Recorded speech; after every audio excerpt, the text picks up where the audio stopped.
مطلب یہ ہے کہ جو میں سمجھا ہوں اور آپ کی اس کے علاوہ بھی جو گفتگو ہے اس طرح کی، اس سے یہ بات سمجھ میں آتی ہے کہ مسلم سمیت کوئی بھی قوم جب مفتوح ہو جاتی ہے تو اس کو یہ پہلے نظر میں رکھنا ہے کہ کیا میں لڑ کے جیت سکتی ہوں یا نہیں۔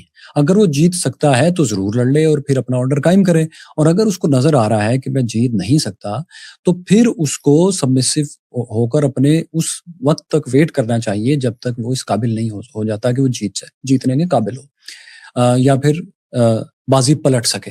لیکن سر ہیومن نیچر اس کے خلاف کام کرتی ہے، کیونکہ یہ لڑنے کے بعد ہیومن طے کرتے ہیں، تاریخ میں بھی اور ارد گرد بھی ہم نے دیکھا کہ وہ جیتیں گے یا نہیں۔ یعنی 1857 کی جنگ آزادی کے بعد اس خطے کے لوگوں نے مکمل ہتھیار ڈالے تھے، اس سے پہلے ہتھیار انہوں نے نہیں ڈالے۔ اسی طرح ادھر فلسطین اسرائیل کے معاملے میں جب بلفور ڈکلیریشن ہوا تو 6% جیوز کی پاپولیشن تھی، جو باہر سے آئے تھے وہ اس سے بھی کم تھے۔ تو جب آپ 6% لوگوں کو 55% لینڈ دے دیں گے تو انسانی جبلت یہ ہے کہ وہ پہلے لڑے گی کہ میرے اوپر ظلم ہوا ہے، اس کے بعد وہ یہ اس نتیجے تک پہنچیں گے کہ ہم نے شکست کھائی یا نہیں کھائی، اور وہ کیا اس شکست کو شکست تسلیم بھی کرتے ہیں یا اور لڑنا چاہتے ہیں۔ تو یہ جو آپ کا آرگومنٹ ہے یہ نظری طور پر ٹھیک ہے، اور ایک دانشور کے اینگل سے چند لوگوں کے لیے بھی ٹھیک ہے، لیکن جہاں ملینز آف پاپولیشن ہے جو سمجھتی ہے کہ ہمارے اوپر 6% لوگوں کو لا کر حکومت دے دی گئی ہے، وہ فطری طور پر ہیومن نیچر ہے کہ وہ لڑیں گے، تو یہی وہاں پر ہوا ہے، تو وہ دوڑ کے کیسے ان کو تسلیم کر لیتے ہیں؟ انسان کا شرف یہی ہے کہ وہ محض جبلتوں کی بنیاد پر فیصلہ نہیں کرتا، اس کو اللہ تعالیٰ نے عقل جیسی چیز سے نوازا ہے۔ چنانچہ جب اس طرح کی کوئی بات کہی جاتی ہے یا کوئی تجویز پیش کی جاتی ہے یا کوئی تبصرہ کیا جاتا ہے تو اس کے مخاطب ہمیشہ قائدین ہوتے ہیں، زعماء ہوتے ہیں۔ اگر کسی قوم کے زعماء کوئی فیصلہ کرتے ہیں تو کیا وہ انسٹنکٹ کی بنیاد پر محض رد عمل کا اظہار کریں گے؟ ان سے یہ توقع کی جاتی ہے کہ وہ سوچ سمجھ کر اقدام کریں گے، یعنی یہ دیکھیں گے کہ اس وقت صورتحال کیا ہے۔ اگر اسی طرح فیصلے کیے جائیں تو پھر تو رسالت مآب صلی اللہ علیہ وسلم کے ساتھیوں پر جو مظالم ہوئے تھے مکے ہی میں تلوار اٹھا لینی چاہیے تھی۔ لیکن اللہ تعالیٰ نے مسلمانوں کو کیا ہدایت کی؟ کفوا ایدیکم من القتال، اس وقت اپنے ہاتھ قتال سے روک کر رکھو، ابھی اس کا وقت نہیں آیا۔ یہ وقت کیوں نہیں آیا تھا؟ یعنی پیغمبر موجود ہے، اللہ تعالیٰ آسمان سے براہ راست رابطہ رکھے ہوئے ہے، وہی نازل ہو رہی ہے۔ وہ کیا چیز تھی جس کے لیے یہ فرمایا گیا کہ ہاتھ روک کر رکھو؟ یہ وہی چیز ہے جس کی طرف میں نے توجہ دلائی کہ انسان کی جبلتیں تو بہت سی چیزوں کا تقاضا کرتی ہیں، یعنی انسان مفادات کے لیے بعض اوقات بڑے سے بڑا قدم اٹھا لیتا ہے، اس میں اخلاق کی تقاضوں کو نظر انداز کر دیتا ہے۔ یہ جو آپ نے ابتدا میں سوال اٹھایا اخلاق کی تقاضے یا مذہب کی ہدایت، تو یہ بھی بربنائے عقل مانی جاتی ہے، ورنہ جبلت کے لحاظ سے دیکھا جائے تو انسان کی جبلتیں تو بڑی سرکش ہیں، وہ کوئی بات سننے کے لیے تیار نہیں۔ تو میں نے یہی عرض کیا کہ صورتحال ایسی بن گئی تھی جس پہ مسلمان اس پوزیشن میں نہیں تھے کہ وہ اسرائیل کو صفحہ ہستی سے مٹا دیں۔ یہ چیز سامنے نظر آ رہی تھی، نوشتہ دیوار تھی، یعنی مسلمانوں نے پہلی جنگ عظیم میں شکست کھائی ہے۔ میں نے اس وقت بھی گفتگو کرتے ہوئے یہ بتایا تھا کہ ان کی 17ویں صدی تک 3 بڑی سلطنتیں تھیں، تینوں بتدریج ختم ہو گئیں۔ یہ ایک دن کا واقعہ نہیں ہے کہ کوئی ہنگامی صورتحال ہے یا جبلی رد عمل ہو جائے گا، 2-3 صدیوں میں یہ عمل مکمل ہوا ہے۔ اس میں سلطنت عثمانیہ کا خاتمہ ہوا جس کے پاس اس وقت فلسطین تھا، اور برطانیہ عظمیٰ نے ایک فاتح کی حیثیت سے فیصلہ کر دیا۔ یہ جو باقی ادارے بنے ہیں یہ بھی اس وقت وجود پذیر نہیں ہوئے تھے۔ 1918 میں ووڈرو ولسن نے، جو امریکہ کے صدر تھے، کانگریس میں اپنی تقریر کرتے ہوئے 14 نکات پیش کیے۔ اس میں آخری نقطے میں یہ تصور پیش کیا گیا تھا کہ کوئی عالمی ادارہ بنایا جائے۔ یہ سب اس وقت نہیں تھا، یہ ہو گیا تو اب آپ کو اس کا جواب دینا ہے، بالکل اسی طرح جیسے آپ نے 1857 کا حوالہ دیا۔ یہ دیکھنا ضروری تھا کہ ہمیں کیا کرنا چاہیے۔ اس میں لوگوں نے ایک فیصلہ کیا، میں اس فیصلے کو لوٹا نہیں سکتا، لیکن اگر مجھ سے پوچھا جائے گا تو میں یہ ضرور کہوں گا کہ علم و عقل کی روشنی میں وہ کیا فیصلہ ہونا چاہیے تھا۔ رسول اللہ صلی اللہ علیہ وسلم صحابہ کرام کی جماعت کو لے کر آئے، وہ قدسیوں کا لشکر تھا، وہ ایسی جماعت تھی جس کو اللہ تعالیٰ نے خیر امت کہا ہے، اس کے لیے فتح و نصرت کے وعدے تھے، لیکن حدیبیہ کے موقع پر اقدام نہیں کیا گیا۔ تو ہر موقع اقدام کا موقع نہیں ہوتا، اور یہ استدلال میرے نزدیک بڑا خطرناک استدلال ہے کہ انسان کو اپنی جبلت کے تقاضوں سے اقدام کر ڈالنا چاہیے۔ جبلتیں، خواہشیں اور رغبتیں یہ تو طوفان برپا کر دیتی ہیں، سیل بے پناہ بن جاتی ہیں، اس موقع پر روکا جاتا ہے۔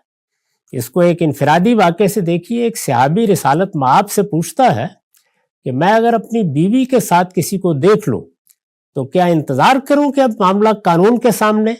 تو آپ نے فرمایا کہ ہاں، انتظار کروں۔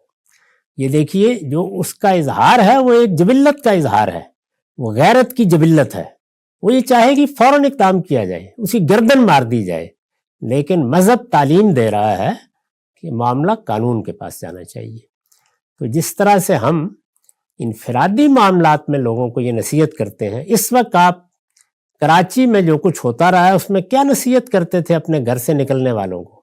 یعنی ان کا جو جبلی تقاضا ہو اس کے مطابق اقدام کر دیں، جب کوئی ان کو روکے، ان کو لوٹنا چاہے تو وہ جبلی رد عمل ہی کی پابندی کریں۔ یہی بتاتے تھے کہ اس میں علم و عقل کی روشنی میں فیصلہ کرنا ہے، یہ دیکھنا ہے کہ اس وقت کیا حالات ہوں گے۔ تو قوموں کے فیصلے جب کرنے ہوں تو یہ اس کی قیادت سے گفتگو ہو رہی ہے، انہیں دیکھنا چاہیے کہ اس وقت کی صورتحال کیا ہے، اقدام کے نتائج کیا نکلیں گے۔ اس کو میں نے ایک فارمولے کی صورت میں بیان کر دیا کہ اگر علم و عقل کی روشنی میں آپ اس نتیجے پر پہنچتے ہیں کہ فتح یقینی ہے، تو بڑی بزدلی کی بات ہوگی کہ آدمی اقدام نہ کرے، درحالے کہ وہ اپنے آپ کو حق پر سمجھتا ہے۔ اور اگر امکان بھی ہے تو پھر بھی اقدام کیا جا سکتا ہے، اللہ تعالیٰ کے بھروسے پر آپ آگے بڑھیے۔ اگر فتح کا امکان ہے تو کیا بعید ہے کہ اللہ تعالیٰ آپ کو کامیاب کر دے، لیکن اگر یہ نظر آ رہا ہو کہ یقینی ناکامی ہے اور یہ بات بالکل واضح ہو تو پھر اس طرح کا اقدام خودکشی ہوگی، پھر جبلت کی بات نہیں سنی جائے گی، عقل کی بات سنی جائے گی۔ اور اس طرح کے موقعوں پر بڑے بڑے فاتحین نے اپنے لشکروں کو پسپا کر کے اپنی حفاظت کا اہتمام کیا ہے۔ یہی رویہ ہے جو ہر قوم کو اور اس کی قیادت کو ایسے موقعوں پر اختیار کرنا چاہیے۔ یعنی جب آپ اقدام کرنے جا رہے ہیں تو سب سے پہلے یہ دیکھیے کہ اقدام کے نتائج و عواقب کیا ہوں گے، ان کو سامنے رکھ کر آپ فیصلہ کرتے ہیں۔ اچھا سر، جب میں جبلت کی بات کر رہا ہوں، ہیومن نیچر کی، تو میری مراد یہ ہے سروائیول انسٹنکٹ سے۔ آپ ہر صورت انسان اور لائف اپنا تحفظ کرنا چاہتی ہے، تو اگر کسی قوم کے اوپر ایسا وقت آئے کہ اس کا سروائیول ہی خطرے میں پڑ چکا ہے، ان کی ایگزسٹنس کو یہ کہہ کر رد کر دیا گیا کہ یہ لینڈ جو ہے یہ وداؤٹ پیپل ہے اور ہم ان سے ان کی موسٹ آف دا لینڈ لے لیں گے، اور پھر ان کے ساتھ ایک 3 بڑی پیرلل ٹیررسٹ آرمیز تھی، ہیگنا، لیہی اور اراگون۔ تو یہ تمام لوگ قتل و غارت کر رہے تھے، اور اب ان کے اپنے ڈاکومنٹس ہیں جو ان کی ویب سائٹس پر، ان کی کتابوں میں موجود ہیں، تو چھپاتے بھی نہیں ہیں وہ، کہ ہمارا آلریڈی پلان تھا کہ ہم نے یہاں سے تمام عربوں کو، چونکہ وہ مسلمانوں کا نام لینا گوارا نہیں کرتے اور فلسطینیوں کو تو عرب بول دیتے ہیں، عربوں کو یہاں سے نکال کر ہم یہ پورا یہاں پر اپنی اسٹیٹ قائم کریں گے۔ سو جب لوگوں کو فلسطین میں 1917 سے اور خاص طور پر 1890 سے نظر آ رہا تھا کہ یہ ہماری ایتھنک کلینزنگ کر رہے ہیں باہر سے لوگ لا کر، جب ابھی جرمنی والا ہولوکاسٹ ہوا بھی نہیں تھا، تو میں اس سروائیول انسٹنکٹ کی بات کر رہا ہوں۔ کوئی پاور کتنی بھی بڑی ہو اور اس کے مقابلے میں کتنا بھی کوئی کمزور شخص ہو، جب آپ اس کو کوئی باہر نکلنے کا راستہ ہی نہیں دیں گے، اس کو وے آؤٹ ہی نہیں دیں گے، اس کو گریسفل ڈیل ہی آپ نہیں دیں گے، تو وہ پھر لازمی لڑے گا اپنی سروائیول انسٹنکٹ کی وجہ سے، اپنی جبلت کی وجہ سے۔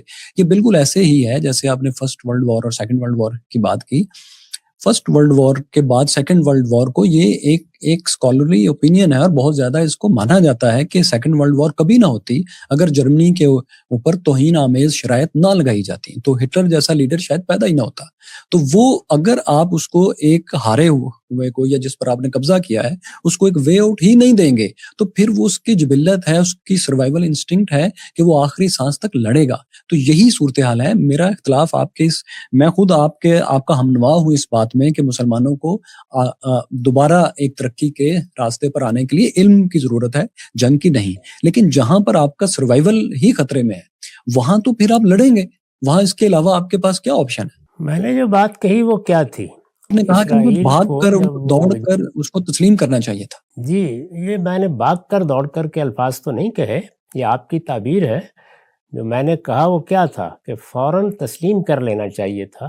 یہ اسی مقصد سے ہے جس کو آپ بیان کر رہے ہیں، یعنی یہ واضح ہو گیا کہ اب اپنی حفاظت کرنے کی کوئی اور راہ نہیں ہے کہ جو کچھ میسر آ رہا ہے اس کو فوری طور پر محفوظ کر لیا جائے۔ اس وقت فیصلہ کیا گیا تھا کہ 55% علاقہ دے دیا جائے گا، 45% علاقہ موجود تھا، اور بیت المقدس کے بارے میں یہ فیصلہ تھا کہ وہ ایک کھلا شہر رہے گا، ایک بین الاقوامی شہر کی حیثیت سے اس کے معاملات لوگ مل کر چلائیں گے۔ یہ کوئی مثالی صورتحال نہیں تھی۔ یہ جو آپ پیچھے باتیں بیان کر رہے ہیں وہ سب اپنی جگہ درست باتیں ہیں۔ ہندوستان میں بھی جب کمپنی آئی تو اس کے مظالم کی ایک پوری تاریخ بیان کی جا سکتی ہے۔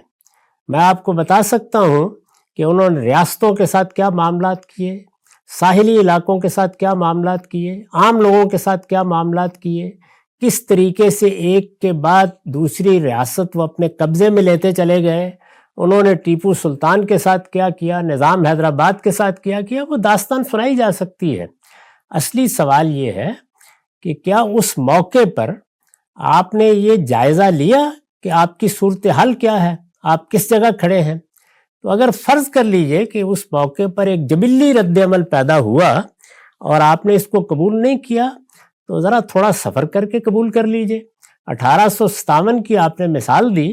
1857 کے بعد مسلمانوں کے علماء نے، مسلمانوں کے دانشوروں نے، لڑنے والوں نے بھی آخر قبول کیا ایک صورتحال کو، اس لیے کہ ان پر یہ بات واضح ہو گئی کہ ہم مقابلہ نہیں کر سکتے۔ میرا کہنا صرف یہ ہے کہ اگر ایسا کیا جاتا تو بتدریج بین الاقوامی قانون کا تحفظ سرحدوں کو حاصل ہو جاتا، اسرائیل کے لیے بھی ان سرحدوں کے پار جانا مشکل ہو جاتا، اور جب فلسطین کی سرحدیں جیسا کچھ بھی وہ 45% علاقے میں قائم ہوتا متعین ہو جاتی تو دنیا میں بات کرنا آسان ہوتا، وہ اقوام متحدہ میں بیٹھے ہوتے اور اس طریقے سے کم ایک ایسی جگہ پر ہوتے جہاں کوئی بہانہ تراشنا آسان نہ رہتا۔ یہ اقدامات ہیں، عین ممکن ہے یہ سب اقدامات کر لیے جاتے اور اس کے باوجود شکست ہوتی چلی جاتی، یہ ممکن ہے۔ لیکن میں نے یہ عرض کیا ہے کہ صحیح لائعمل یہ ہوتا، چنانچہ یہ واقعہ ہے کہ آپ بتدریج اسی کی طرف بڑھے ہیں۔ یہ دیکھ لیجئے کہ وہی مسلمان ملک جو اس کے لیے تیار نہیں تھے کہ یہ لفظ بھی سنیں، انہوں نے ماننا شروع کیا۔ خود یاسر عرفات صاحب بہت سے معاہدات کرنے کے لیے مجبور ہوئے، اور یہ آپ کو معلوم ہے کہ اس حملے سے پہلے ابراہیم اکہٹ تک نوبت پہنچ گئی تھی۔ عرب ملکوں میں سے بھی بعض نے قبول کر لیا۔ تو وہ چیز جو آپ کو اس طرح سے کرنی ہے اس کو بروقت کرنے کے بارے میں یہ عرض کر رہا ہوں۔ ہمارے ساتھ یہ معاملہ پیش آیا، مشرقی پاکستان میں جو کچھ ہوا اس کی ایک تاریخ ہے، وہ ہم جانتے ہیں۔ ہمارا موقف بھی یہ تھا کہ ہندوستان نے باقاعدہ سازش کر کے، بلکہ اس کو اگرتلا سازش کیس کا نام دیا گیا، مشرقی پاکستان کو ہم سے الگ کرنا چاہا ہے۔ تو اخلاقی جواز و عدم جواز پر نہایت عمدہ تقریریں کی جا سکتی تھیں، لیکن ہماری سیاسی قیادت نے حالات کا جائزہ لے کر یہ فیصلہ کیا کہ اس موقع پر تسلیم کر لینا یہی مستقبل کے لیے بہتر فیصلہ ہوگا۔ تو حکمت عملی کے فیصلے اسی طرح کیے جاتے ہیں، اور جب میں نے ایک رائے دی ہے تو آخر اس کے اوپر اتنا سیخ پا ہونے کی لوگوں کو کیا ضرورت ہے؟ وہ کہہ سکتے ہیں کہ ہمارے خیال میں تو لڑنا ہی چاہیے تھا۔ تو اچھی بات ہے. حکمت عملی کسی چیز کو جائز اور ناجائز نہیں قرار دے رہی ہوتی کہ آپ نے کوئی گناہ کا ارتکاب کر دیا. آپ اگر ایک ڈاکو کے مقابلے میں کھڑے ہو گئے اور آپ نے چارپائی کا ایک پایا اکھاڑ کر کلاشن کوف جس شخص کے ہاتھ میں اس پر حملہ کر دیا ہے آپ اس میں مارے جائیں تو ہمارے دین میں شہید کہا جاتا ہے. یعنی یہ کوئی ناجائز کام نہیں ہے جو آپ نے کیا. تو جائز اور ناجائز کی تو میں نے کبھی بحث نہیں کی, صرف یہ کہا ہے کہ حکمت عملی کے لحاظ سے بہتر فیصلہ یہ ہوتا وہ کام آپ کو جو بعد میں کرنا ہی تھا, حالات ایسے تھے اور وہ آپ کر رہے ہیں, اور اب ایک واقعہ ہے کہ 70-75 سال کے بعد اسی جگہ پہنچے ہیں اور اب 2 ریاستی حل ہی کی بات کر رہے ہیں ہر طرف. تو یہ معاملہ آپ کو پہلے دن کر لینا چاہیے تھا تاکہ جو کچھ اب تک ہوا ہے وہ نہ ہوتا یا کم سے کم ہوتا. حکمت عملی کے معاملے میں گفتگو اسی لب و لہجے میں کی جاتی ہے اور میں نے اسی لب و لہجے میں کی ہے. اس وقت کے اقدام کو کوئی ناجائز اقدام قرار نہیں دے دیا, صرف یہی کہا ہے کہ یہ بہتر ہوتا. اور وہی بات کہی ہے جو فارسی محاورے میں کہی جاتی ہے کہ ہر چے دانا کند ناداں لیک باز از خرابی بسیار.